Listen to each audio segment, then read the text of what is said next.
Okay, सो continue करते हैं what we have stopped in last lecture, वो सेम यहाँ पे कंटिन्यू करेंगे। एंड किसी ने भी मैंने जो असाइनमेंट दिया था वो असाइनमेंट कंप्लीट नहीं किया है क्या? Hello. Sir, yes.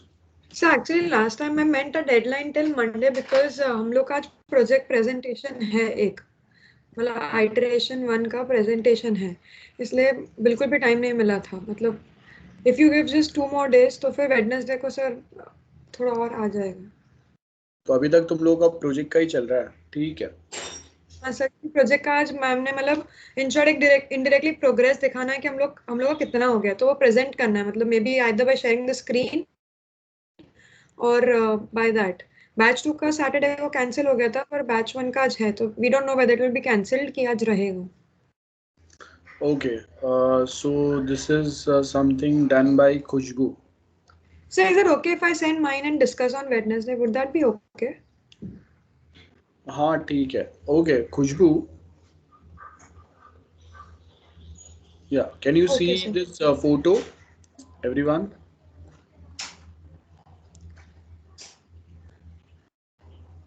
Hello. Yes, sir. या हाँ खुशबू, सर, दिख रहा है। क्या क्या बनाया? Can you explain this? Unmute yourself and try to explain क्या बनाया आपने। Yes, sir. So, am I audible? Yes you are audible, go on. Yeah. The first one is the boundary value analysis. So, in this, the first condition was if a person is railway employee, he will get a 35% of discount.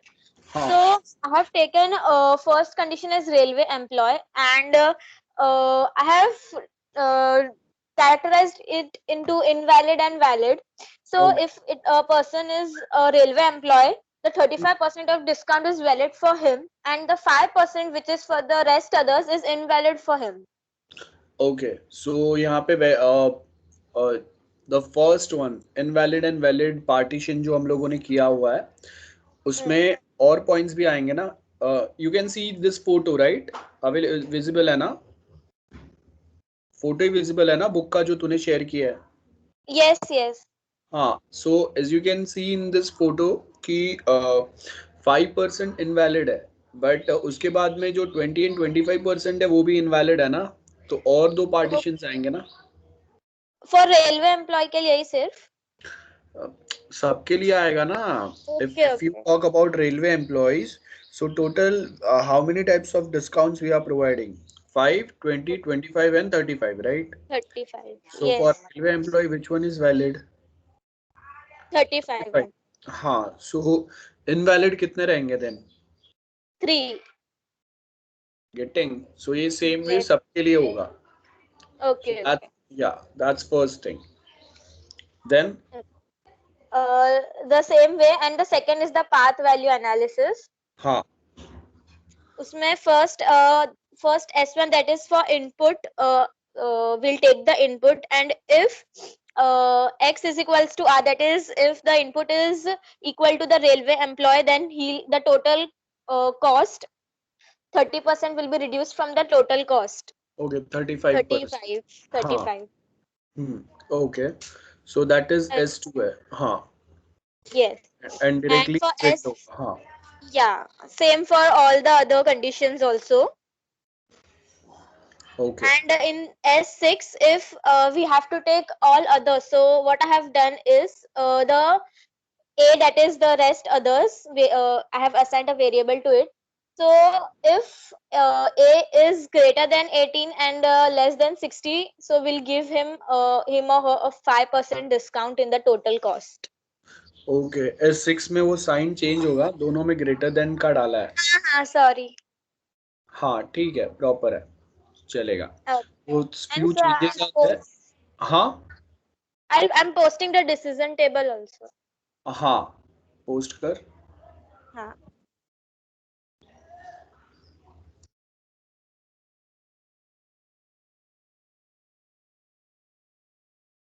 And और किसने prepare किया है same way में, बताओ. Okay, Tanvi Shetty.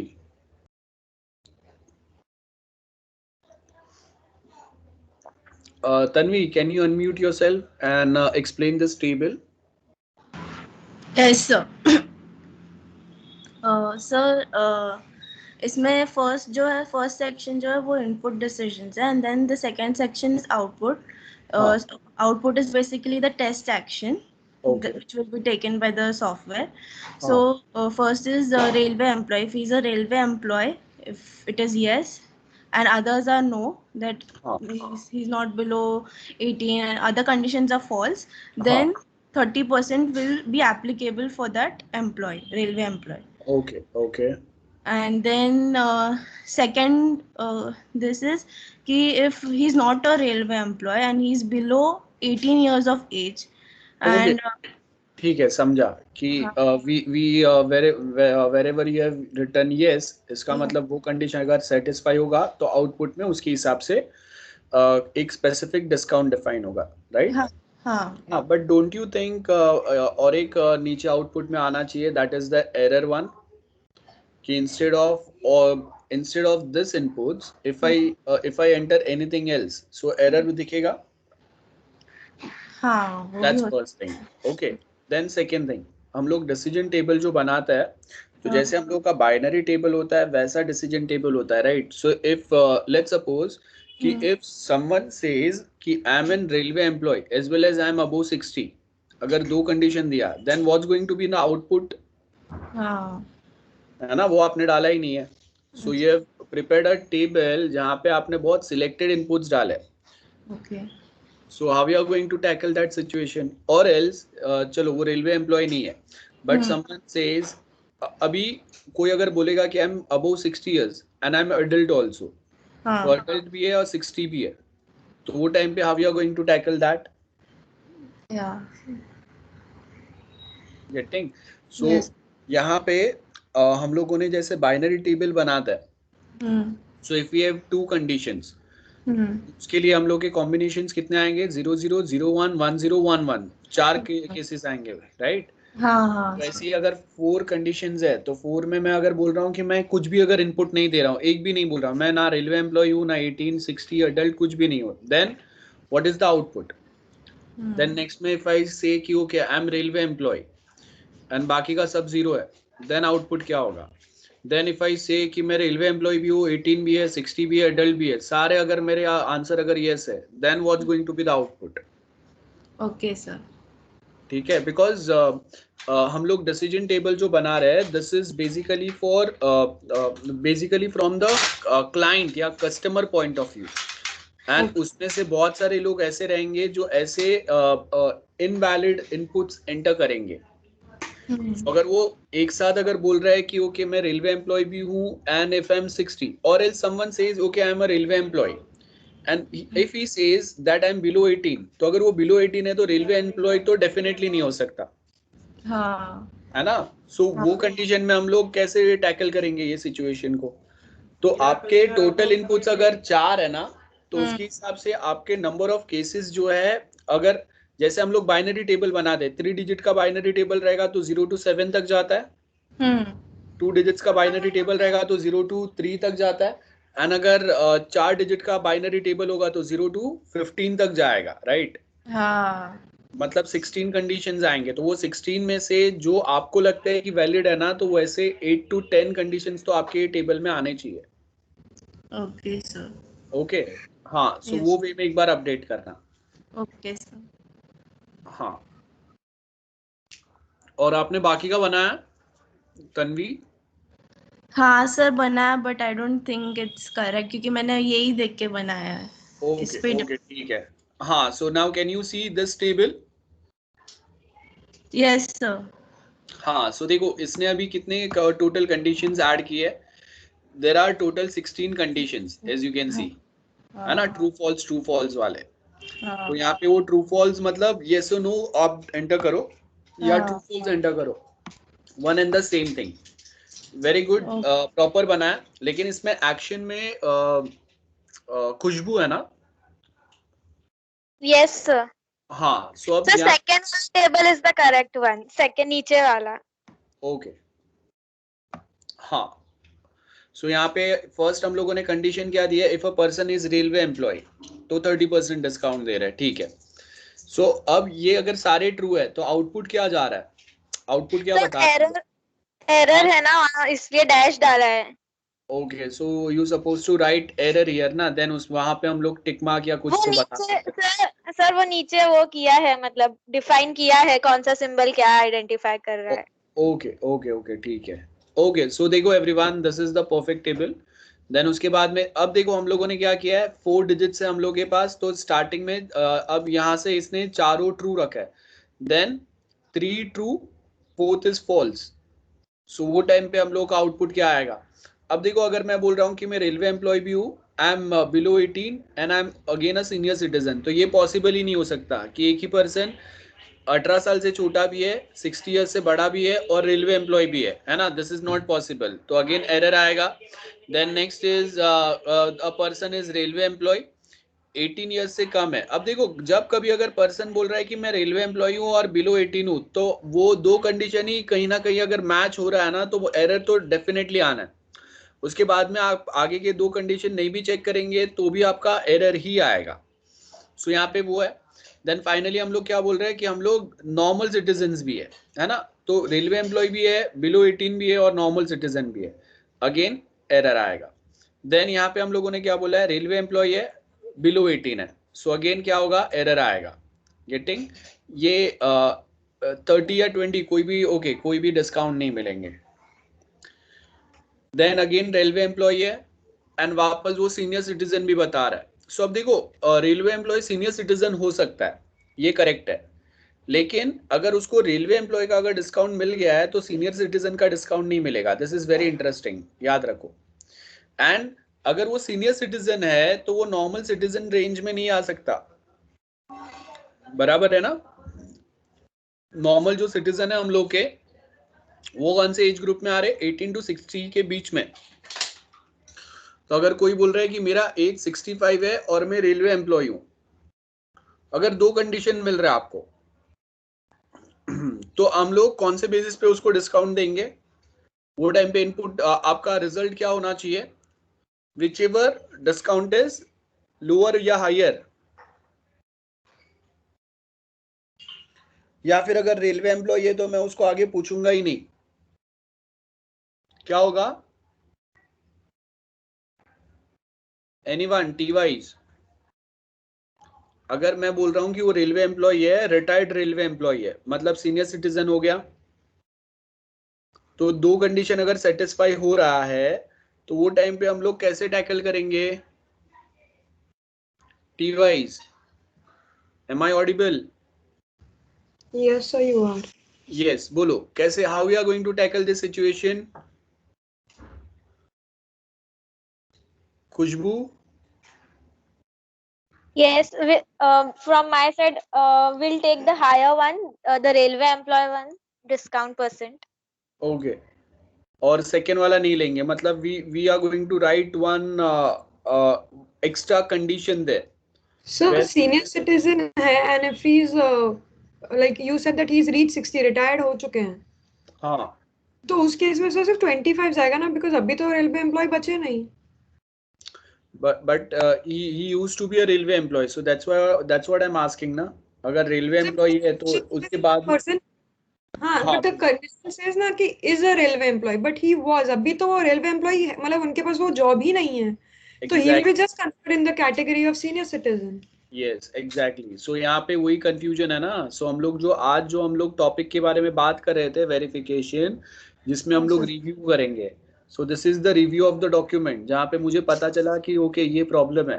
सो अब as per the author कौन है इसका? Khushboo is the author. So as per author what she says कि ओके जो दोनों में से जो हायर डिस्काउंट रहेगा वो हम लोग देंगे। एंड द सेकेंड पर्सन जो है, कलीग जो है, व्हाट उनका थिंकिंग क्या है कि अगर वो 60 इयर्स के ऊपर है, मतलब वो रेलवे एम्प्लॉय है ही नहीं, रिटायर हो गया है। तो अगर रेलवे एम्प्लॉय करेंटली नहीं है तो डिस्काउंट कितना मिलना चाहिए? 20 मिलना चाहिए। सर 25 मिलना चाहिए, या 25 मिलना चाहिए, चलो। तो अब 25 मिलना चाहिए। सो ऑथर का जो इंटरप्रिटेशन है वो अलग है, एंड जो दूसरे जो उसको रिव्यू कर रहे हैं उसका इंटरप्रिटेशन अलग है।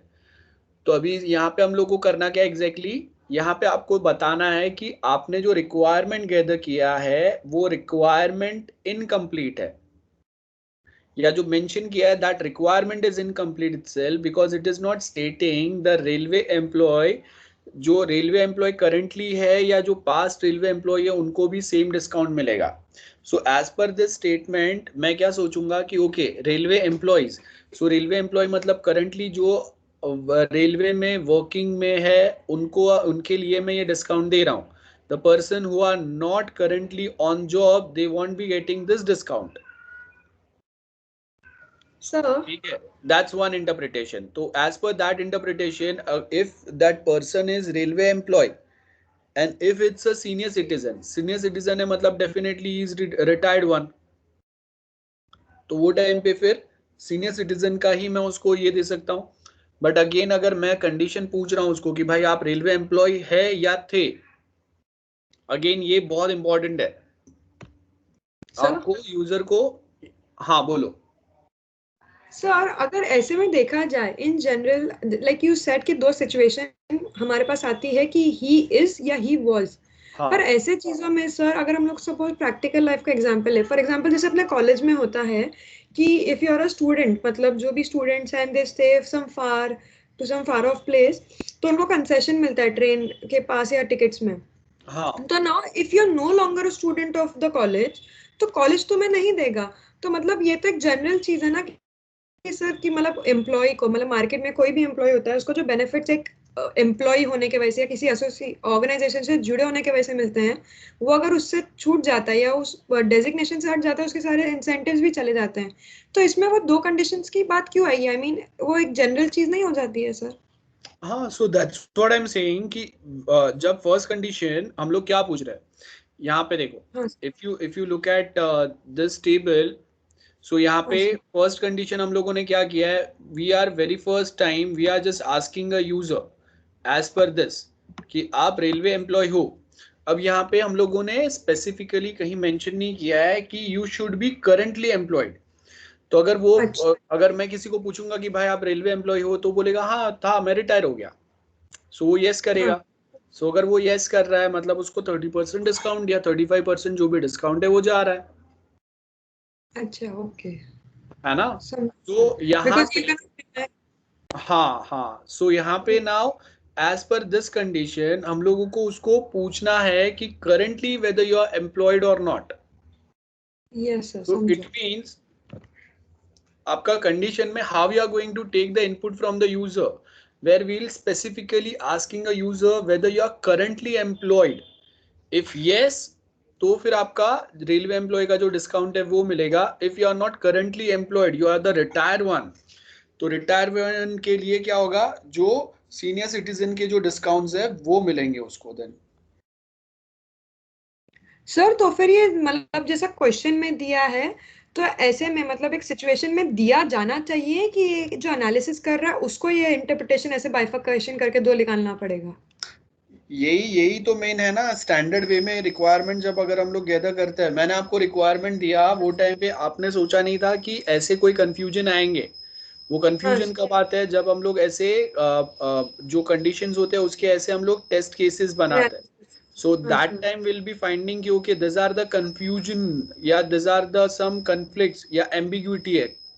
So हाँ those sir. ambiguity we supposed to find it out in a second meeting जो होगा हम लोग का client के साथ उसमें. So for that reason this is very much required. ठीक है। Because आप देखो कि आपने इंटरप्रेट किया वो अलग किया, जिसने डॉक्यूमेंट बनाया उसका इंटरप्रिटेशन अलग है। अब इट माइट हाँ पॉसिबल ना कि मेरा इंटरप्रिटेशन जो है वो आप में से दोनों में से किसी के साथ कंप्लीटली मैच अलग। नहीं कर रहा है। हाँ यस, सर।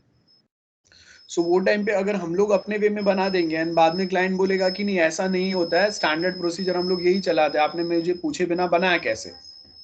हाँ, गेटिंग। तो समटाइम्स ऐसा भी हो जाता है कि मतलब सपोज जैसे आपने बोला सर स्टैंडर्ड वे में ले तो लिया, बट हाँ। जो मतलब पर्सन टू पर्सन सपोज सबका इंटरप्रिटेशन अलग रहता है, यस। तो मतलब उसका लेने वाला ऑथर कोई एक्स है, तो उसका हाँ। इंटरप्रिटेशन ये होगा कि भैया मार्केट में तो ऐसा ही होता है, तो हाँ ये ऐसे ही होना चाहिए। पर बी का पॉइंट है नहीं, मार्केट में भले ऐसा होता है पर एक ऐसा एस्पेक्ट भी होता है, तो मतलब सबके इंटरप्रिटेशन के हिसाब से भी फिर वो गलत डेरिवेशन हो जाएगा, मतलब कि कौन एग्जैक्टली। क्या कहना चाह रहा था पर हमने कंक्लूड क्या किया और एक्चुअल में था क्या। Yes, and that is the main reason we need verification वाला पार्ट, जो इसके पहले वाले लेक्चर में हम लोगों ने देखा, हाँ जहाँ पे हम लोग डॉक्यूमेंट रिव्यू कर रहे थे। सो हाँ अब सर। वो रिव्यू का पर्पस क्या था कि we will be sharing this document with our colleagues and experts.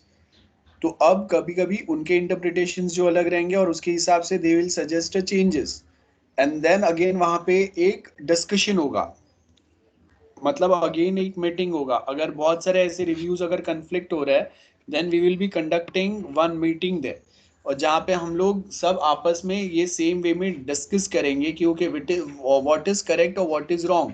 और वहाँ पे क्लाइंट साइड से हम लोग फिर एक बार उनके पास भी हम लोग वेरीफाई कराएंगे। अगर क्लाइंट जिसने हम लोग को रिक्वायरमेंट दिया था अगर उसको भी क्लियर नहीं है, तो उनके साइड से फिर हम लोग कोई एक टेक्निकल क्लाइंट को बुलाएंगे जो हम लोगों का ये कंफ्यूजन सॉल्व करेगा। बिकॉज जो दो कंडीशंस अभी हम लोगों ने डिस्कस किए उसके हिसाब से आपका लॉजिक में भी चेंजेस आएंगे, डेवलपमेंट में भी चेंजेस आएंगे। और ये तो बहुत छोटा सा है, तो आपके दो चार लाइन चेंज करने से आपका वापस कंडीशन पूरा प्रोग्राम चेंज हो जाएगा। लेकिन अगर कोई बड़े अगर प्रोजेक्ट्स रहेंगे और उसमें अगर ऐसा कंफ्यूजन है, तो वहाँ पे दो चार लाइन चेंज करके चेंजेस नहीं आएंगे, वहाँ पे पूरा कोड का कोड आपको चेंज करना पड़ेगा। एंड अगेन वो कोड में चेंजेस करने के बाद में अब देखो, हम लोगों ने टेस्टिंग के अंदर रीटेस्ट एंड रिग्रेशन टेस्ट पढ़ा है। सो अब आप देखो कि यहाँ पे मैंने ये वाला जो कंडीशन हम लोगों ने देखा, where a person is railway employ as well as senior citizen. ठीक है, अब ये दो कंडीशन है। अब वो दो कंडीशन में अगर मैं कोडिंग जो लिख रहा हूँ वो मैं बता रहा हूँ कि जिसमें भी डिस्काउंट हायर रहेगा वो वाला हम लोग प्रोवाइड कर देंगे। एंड सेकेंड सिचुएशन हम लोगों ने क्या बोला कि अगर वो रेलवे एम्प्लॉय था, अभी वो सीनियर सिटीजन है, मतलब if he is a retired railway employ, तो उसको फिर हम लोग ये फिक्स्ड ये वाला जो डिस्काउंट है वो ही प्रोवाइड कर रहा है। सो अब यहाँ पे ये दोनों के लिए मेरा कोडिंग जो है वो अलग आ गया। ठीक है, मैंने सपोज फर्स्ट कंडीशन के बेस के ऊपर, मैं फर्स्ट इंटरप्रिटेशन के बेस के ऊपर मैंने कोडिंग किया था कि दोनों कंडीशन में से जिसका भी ये हायर होगा, आई मीन जो भी डिस्काउंट हायर रहेगा दैट विल बी अप्लीकेबल। बाद में मुझे पता चला कि नहीं, ऐसा नहीं होगा। अगर रेलवे एम्प्लॉय अगर रिटायर्ड रेलवे एम्प्लॉय है तो सीनियर सिटीजन के जो डिस्काउंट है वो ही देना पड़ेगा, मतलब मेरा अभी कोडिंग में चेंजेस होंगे। अब छोटा सा प्रोग्राम है तो बहुत छोटे से चेंजेस होंगे, लेकिन अगर बड़ा प्रोग्राम है तो बहुत बड़े चेंजेस होंगे। तो अगर बड़े चेंजेस हो रहे हैं तो बाद में आपको ये पूरा कोड रीराइट करना पड़ेगा इसके जो भी कंडीशंस है उसके हिसाब से। एंड जब आप ये कोड को रीराइट कर रहे हैं तो मतलब आपको उसको रीटेस्ट करना पड़ेगा। और रीटेस्टिंग के साथ में वापस आपको ये भी देखना पड़ेगा कि ये जो टिकट बुकिंग वाला मेरा एप्लीकेशन हम लोगों ने बनाया था वो बाकी कौन से मॉड्यूल्स, पेमेंट मॉड्यूल और वो सब के साथ जहाँ पे कनेक्टेड है, वहां पे अभी भी कंफ्यूजन नहीं होना चाहिए। बिकॉज यहाँ पे तो आपने डिस्काउंट बता दिया, लेकिन पेमेंट मॉड्यूल में अभी भी आपके पुराने कंडीशंस ही इन्वॉल्व है। तो मैं यहाँ पे उसके 30% डिस्काउंट बता के 25% डिस्काउंट दे रहा हूँ, या तो 25 बता के 30% डिस्काउंट दे रहा हूँ, या फिर मैं उसको जो पैसा बता रहा हूँ और फाइनली उसके अकाउंट से जो डिडक्ट हो रहा है वो अलग अमाउंट डिडक्ट हो रहा है, that will create a problem. So again क्या करना पड़ेगा, रिग्रेशन टेस्ट करना पड़ेगा। रिग्रेशन मतलब आपने ये वाले मॉड्यूल में कोडिंग में जो चेंजेस किए अभी, उसके बेस के ऊपर ये बाकी किसके ऊपर डिपेंड करता है, उसके हिसाब से वापस आपको वहां पे भी चेंजेस करने पड़ेंगे, है ना। और वो चेंज करने के बाद में या उसका पॉजिटिव या निगेटिव इम्पैक्ट क्या आ रहा है उसके हिसाब से हम लोग क्या करेंगे, वापस उसको पूरा हम लोग वहां पे रिग्रेशन टेस्ट अप्लाई करेंगे, चेक करेंगे ना कि हाँ अभी यहाँ पे क्या क्या चेंजेस अप्लाई हुए और वो करेक्ट है या नहीं है। गेटिंग? सो ये वाला आपका पॉइंट है। ओके, एनीवन एल्स जिन्होंने वापस ये सेम जो मैंने टास्क बोला था वो वर्कआउट किया है? और कोई नहीं है? ठीक सर है, आई थिंक मेरा पाथ वैल्यू एनालिसिस करेक्ट है, शुड आई पोस्ट? या बताओ। And what about other students? और कोई नहीं है?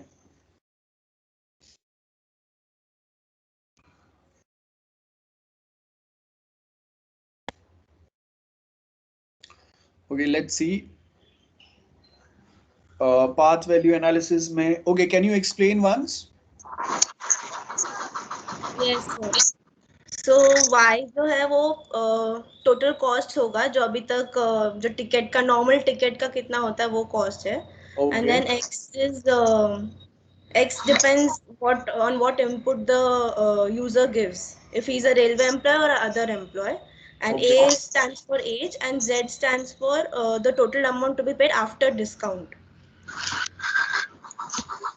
Okay, ठीक है. Then we have a input. Yeah.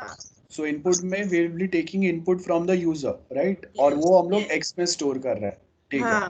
And if x is equal to r, then z equal to y minus 30%. Yes. Total cost minus 30%. Okay, very good. Then if x is equal to others, अब किसका mic on है? Please unmute yourself. Okay. Now tell me one thing. कि यहाँ पे if you are saying that the person is others, यहाँ पे railway है.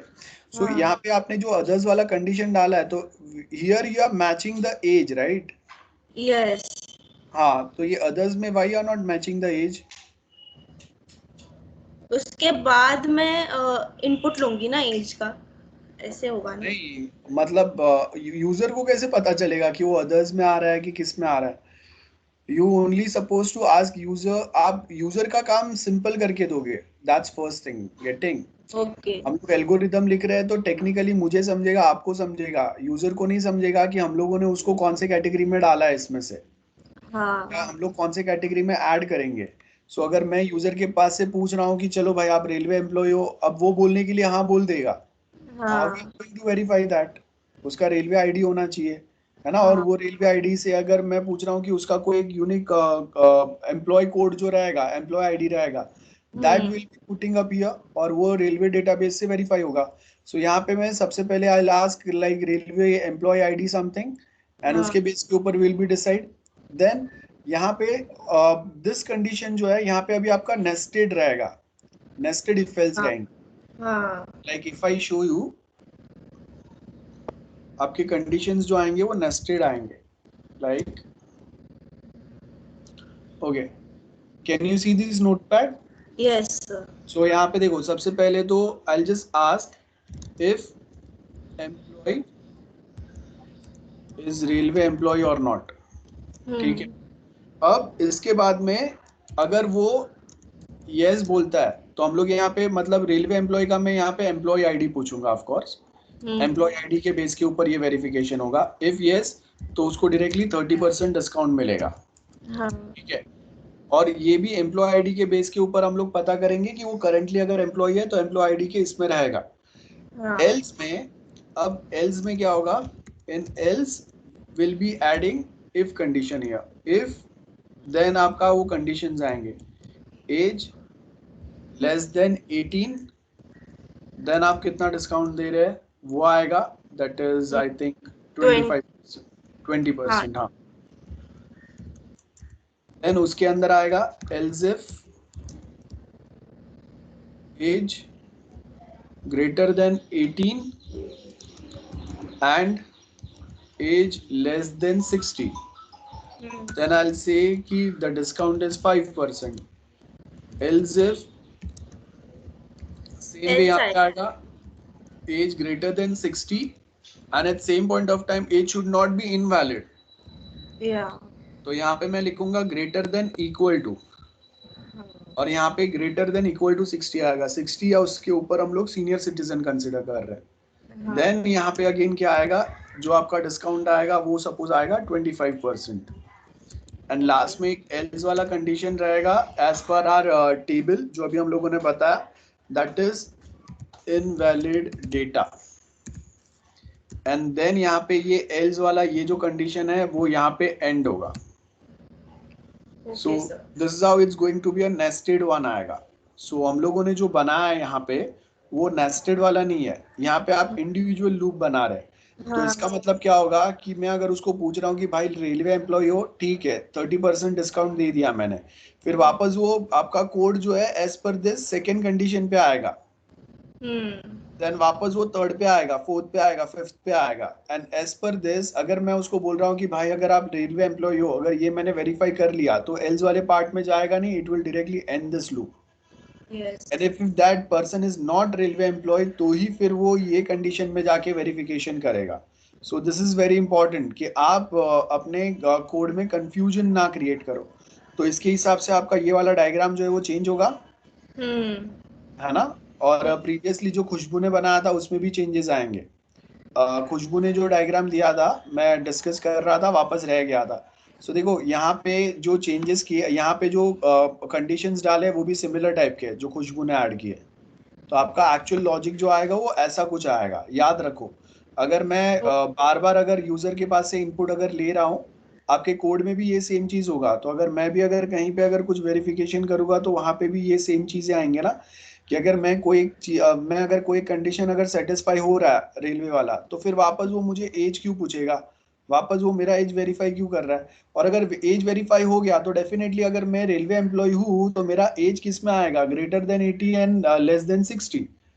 तो वहां पे एज पर दैट तो वापस मेरा 5% का डिस्काउंट और हो गया, मतलब 30 या 35 जो भी मैं दे रहा हूँ उसमें 5% और ऐड हो गया।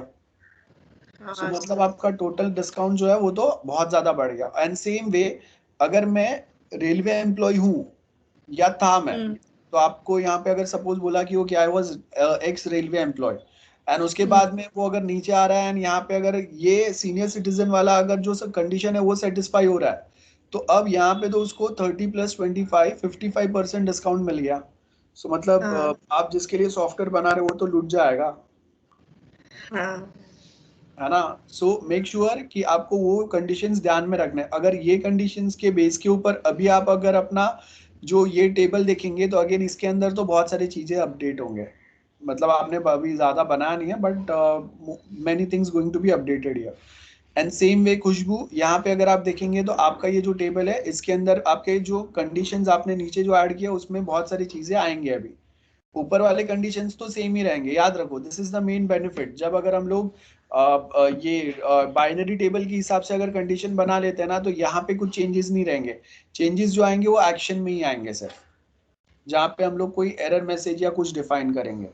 सो ये मेन बेनिफिट रहता है जब हम लोग अगर ऐसे टेस्ट केसेस बनाते हैं ना बाइनरी टेबल के जैसा, तो आपका अगर कोड में चेंजेस भी हो रहा है तो वो टेबल में ज्यादा अफेक्ट नहीं करेगा कंडीशंस पे, वो अफेक्ट कहाँ पे करेगा, एक्शन पे ही अफेक्ट करेगा वो। तो एक्शन में ही थोड़े कुछ चेंजेस आपको करने पड़ेंगे, and that is the only way हम लोग अपना कोई पार्ट ये वे में कर सकते हैं। ओके, एनी अदर पर्सन जिसको कोई डाउट है, समझ में आया? This is going to be the condition. This is how we'll supposed to write the code for this. Nested आएगा, single वाला नहीं आएगा। Okay. Any other person? Any doubt? No doubts. ठीक है। So we'll continue with our theory part. अब theory के अंदर आपको देखो दो points दिए, एक one is the structural testing and other is random test है। Anyone any example structural and random test क्या हो सकता है? Can anyone give me an example structural random test?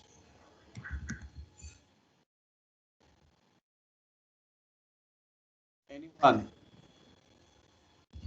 Random test क्या होगा? सर रैंडम में कोई भी कंपोनेंट को वो लोग चेक करेंगे, वह स्ट्रक्चर में स्टेप बाय स्टेप एक एक। Okay, like any example? हुआ ये तो। हाँ, black box and white box हुआ सर।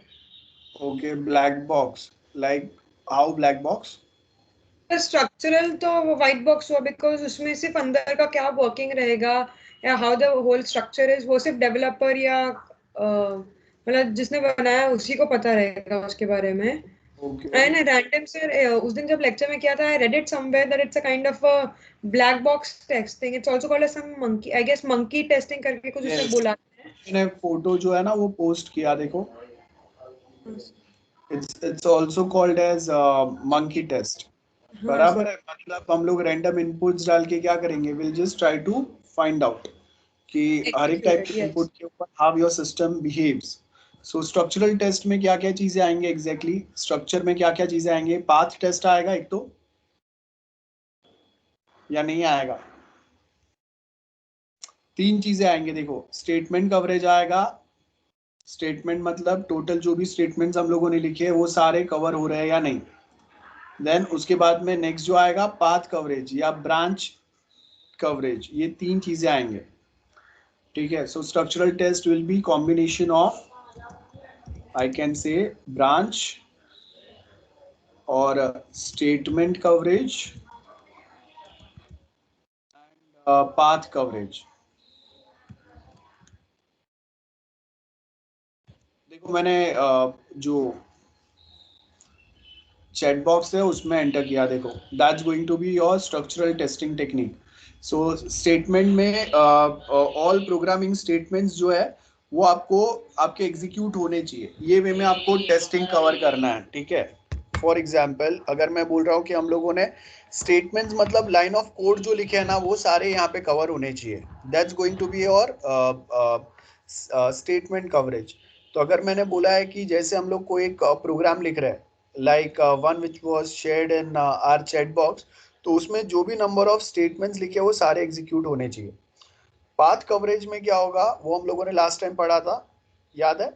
और ब्रांच कवरेज का मतलब क्या होगा, कौन से ब्रांचेस आएंगे। So branch and path coverage almost दोनों सिमिलर रहता है, उसमें ज़्यादा डिफरेंस जो है वो नहीं आएगा, बराबर है। ब्रांच कवरेज में हम लोग देखेंगे कि एटलीस्ट हम लोग एक बार तो ये ट्राई करें कि आपका जो वो स्पेसिफिक कंडीशन है वो सेटिस्फाई हो और वहाँ पे हम लोग जाके कोई डेटा ऐड करें, वो टाइप का कोई डेटा। फॉर एग्जांपल अगर मैं यहाँ पे आपको एक बार बताऊं, I just share the screen, okay, and we are here now. So देखो यहाँ पे जो हम लोग के पास ये फर्स्ट जो है, अब पाथ अगर हम लोग देखेंगे, सो पाथ कौन सा होगा as per this diagram, S0 S1 S2 S7 and S8, ये फर्स्ट पाथ हो गया। देन सेकेंड कौन सा होगा, S0 S1 S3 S4 S7 S8, then S0 S1 S3 S5 S7 and 8, then क्या होगा 0 1 3 6 7 एंड 8। तो ये क्या हो गया, दिस आर द पाथ, बराबर है। अब आपको क्या करना है, पाथ टेस्ट में एटलीस्ट हर एक पाथ एक बार तो टेस्ट हो, ऐसा कुछ चीजें करना है। और ये पाथ टेस्टिंग के अंदर यहाँ पे आप जो इनपुट या मैसेज या कुछ दे रहे हो ना, दोज आर स्टेटमेंट्स। सो इसका मतलब है कि आपके ये जो भी, जैसे यहाँ पे देखो S1 में हम लोगों ने कंडीशन लिखा हुआ है कि अगर ये कंडीशन अगर सेटिस्फाई होता है तो will be going to S2, और अगर ये कंडीशन अगर फॉल्स होता है then will be shifting on S3। तो इसके बीच में अगर मैं S2 पे जा रहा हूँ तो यहाँ पे कुछ स्टेटमेंट्स आएंगे ना, हम लोग कुछ मैसेज प्रिंट करेंगे या जो भी स्टेटमेंट्स लिखेंगे।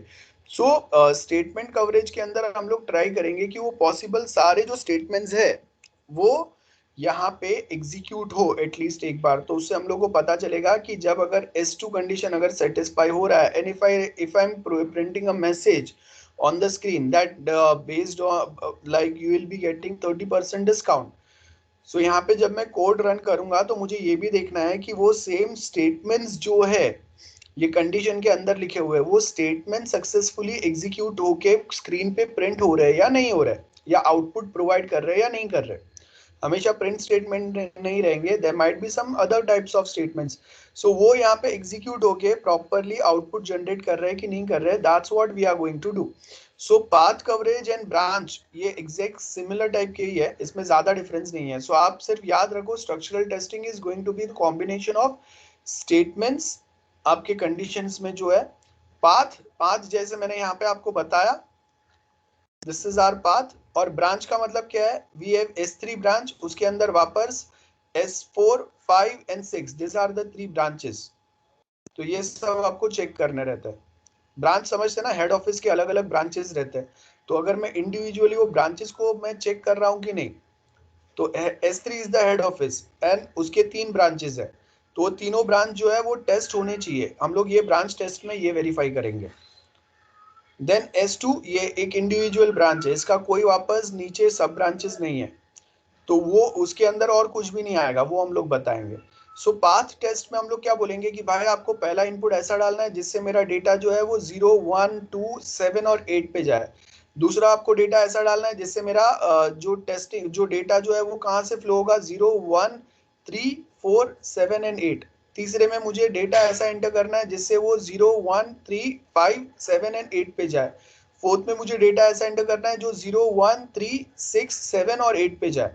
सो ये क्या हो गया, दिस इज योर पाथ, मतलब मैं रास्ता बता रहा हूँ कि कैसा डेटा आपको एंटर करना है, जो कौन से रास्ते से जाए। और ब्रांच में मैं क्या बोलूंगा कि ओके S3 अगर है तो S3 के अंदर 3 ब्रांचेस है, वो तीनों प्रॉपर्ली सेटिस्फाई होना चाहिए। ऐसी ये आपको ध्यान में रखना है व्हाइल टेस्टिंग योर सॉफ्टवेयर, है ना। और पाथ स्टेटमेंट्स पे हम लोग क्या बोलेंगे कि ये जो भी ब्रांचेस है और उसके अंदर जो हम लोगों ने सेट ऑफ स्टेटमेंट्स लिखे रहेंगे, प्रिंट, आउटपुट जो भी है वो सारे एग्जीक्यूट होने चाहिए एटलीस्ट एक बार। तो ये आपका टेस्ट होना चाहिए। आई होप आपको समझ में आया। फर्स्ट वी हैव डन, हम लोगों ने क्या देखा यहाँ पे, फर्स्ट इज फंक्शनल टेस्ट, ये तो सिंपल है। स्ट्रक्चरल टेस्ट आएगा which is combination of 3 types of test, branch, path and statement. And random test which is also called as monkey test. देखो यहाँ पे मैंने अभी फोटो पोस्ट किया है चैट में। So as you can see this diagram, formal inputs हम लोग डालेंगे, देन क्विक चेक होगा जहाँ पे हम लोग बहुत सारे जो टेस्ट केसेस है वो रन करेंगे, बराबर है। और उसके हिसाब से हम लोग देखेंगे कि अगर मैं क्या स्टेटमेंट्स डाल रहा हूँ उसके हिसाब से आउटपुट मुझे क्या मिल रहा है। और अगर वो आउटपुट कहीं पे प्रॉपर नहीं मिल रहा है तो मैं क्या करूंगा, report failure with minimum outputs, test report वापस सबमिट होगा और ये सेम चीजें वापस चलते रहेगा। जैसे अभी अगर मैंने आपको बताया, जैसे मैंने अभी ये वाला जो कोड है इसमें मैंने बताया कि like if we talk about this code, तो यहाँ पे क्या हो रहा है, अगर फर्स्ट कंडीशन सेटिस्फाई भी हो रहा है तो हम लोग ये इफ कंडीशन को कहीं पे एंड नहीं कर रहे। तो क्या होगा, फर्स्ट कंडीशन सेटिस्फाई होने के बाद भी वो दूसरे पे जाएगा, उसके बाद वो तीसरे पे जाएगा, फोर्थ, फिफ्थ।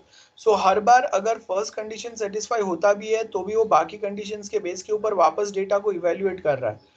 सो वो क्या हो गया, that is something which is not correct और दैट इज द प्रॉब्लमेटिक या कंफ्यूजिंग थिंग। तो वो टाइम पे हम लोग यहाँ पे मंकी टेस्ट के अंदर वही देखेंगे कि मैं क्या इनपुट डाल रहा हूँ एंड देन वो इनपुट कैसे वर्कआउट हो रहा है और आउटपुट क्या आ रहा है उसका, ठीक है। और उसके बेस के ऊपर will be providing a test report, will be generating a test report. So just by entering random inputs, कोई भी रैंडम इनपुट्स हम लोग एंटर करके विल चेक कि आउटपुट क्या हो सकता है। जैसे यहाँ पे हम लोगों ने ये टेस्ट की एक टेबल बनाया ना, this is our table. So यहाँ पे हम लोग क्या करेंगे, will be adding some random inputs here, ये जो टेस्ट केसेस टेबल है उसमें से, and based on that will be verify कि ओके अगर मैंने कोई एक रैंडम इनपुट डाल दिया, जैसे सब सारे डिटेल्स मैंने ट्रू डाल दिए यहाँ पे, railway employee, below 18, senior citizen and as well as rest others, ये सारे अगर मैंने ट्रू डाले, this is my random test, ये सब मैंने ट्रू रखा है, then what's going to be the output. So अगर यहाँ पे वो मुझे यहाँ पे बेस्ड ऑन दिस इनपुट अगर वो मुझे एरर नहीं बता रहा है, इनवैलिड डेटा नहीं बता रहा है, सो इसका मतलब क्या हुआ, ये जो टेस्ट केस है ये फेल हो गया। सेम वे अगर मैंने फर्स्ट 3 कंडीशन ट्रू कर दिया, जहाँ पे मैं रेलवे एम्प्लॉय हूँ, 18 ईयर्स के बिलो भी हूँ और सीनियर सिटीजन भी हूँ, सो ये 3 कंडीशन अगर सेटिस्फाई हो रहा है और आउटपुट अगर वो मुझे दे रहा है, then that will create a problem. So देखो ये 3 कंडीशन जो है ना, I am a railway employee, under 18 भी है, सीनियर सिटीजन भी है। सो एज पर दैट ये वाला कोड अगर आप देखेंगे, सो इसमें क्या होगा, रेलवे एम्प्लॉय वाला कंडीशन सेटिस्फाई होगा, वापस एज वाला सेटिस्फाई होगा कि नहीं पता नहीं, लेकिन सीनियर सिटीजन वाला अगर सपोज सेटिस्फाई हो गया या अदर्स वाला सेटिस्फाई हो गया तो क्या होगा, मल्टीपल डिस्काउंट्स मिलेंगे। सो वही हम लोग सेम चीज जो है वो मंकी टेस्ट में चेक करते हैं कि यहाँ पे हम लोगों ने क्या बोला है, बेस्ड ऑन इनपुट उसको कोई एक टाइप का डिस्काउंट मिलना चाहिए बेस्ड ऑन द कंडीशन। तो अगर उसको एक से ज्यादा डिस्काउंट्स अगर मिल रहा है या फिर 25% डिस्काउंट मिलना चाहिए था, उसकी जगह पे 30% डिस्काउंट मिल रहा है, दैट इज ऑल्सो इनकरेक्ट। या फिर गलती से कोई एक सीनियर सिटीजन को अगर हम लोगों ने अदर्स में कैलकुलेट कर दिया तो जहाँ पे उसको 25% डिस्काउंट था वहां पे 5% मिल रहा है। कोई एक पर्सन जो 18 ईयर्स से बिलो है, जहाँ पे उसको 20% डिस्काउंट मिलना चाहिए था, आपने उसको अडल्ट कंसिडर कर लिया above 18, and because of which अभी उसका 20% से डिस्काउंट 5% पे आ गया। तो ये सारी चीजें जो है ये हम लोग वेरीफाई करते हैं under this type of testing that is called as random या मंकी टेस्ट। सो यहाँ पे आपको वही दिया है। एंड नेक्स्ट पॉइंट जो है यहाँ पे हम लोग बता रहे हैं कि ये सारी चीजें हम लोग वेरीफाई कैसे करते हैं। सो सॉफ्टवेयर वेरिफिकेशन कैसे परफॉर्म होगा, that is the next step.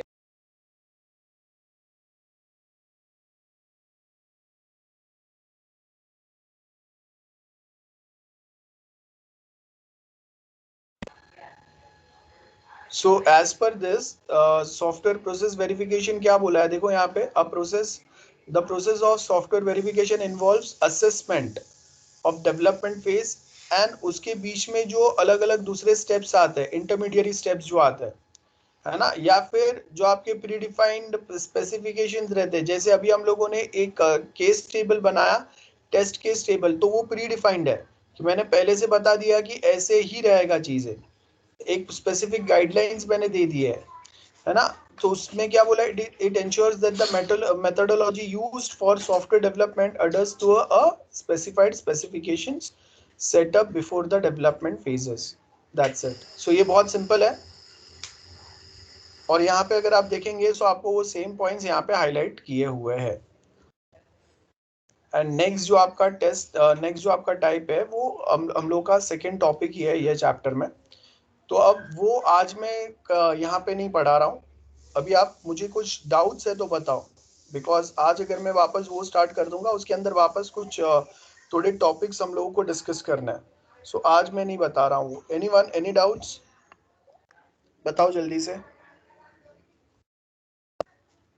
Anyone, No, कोई sir. डाउट नहीं है किसी को? Okay, what about others? No doubts? ठीक है, so will wait for some time, then I will end this lecture.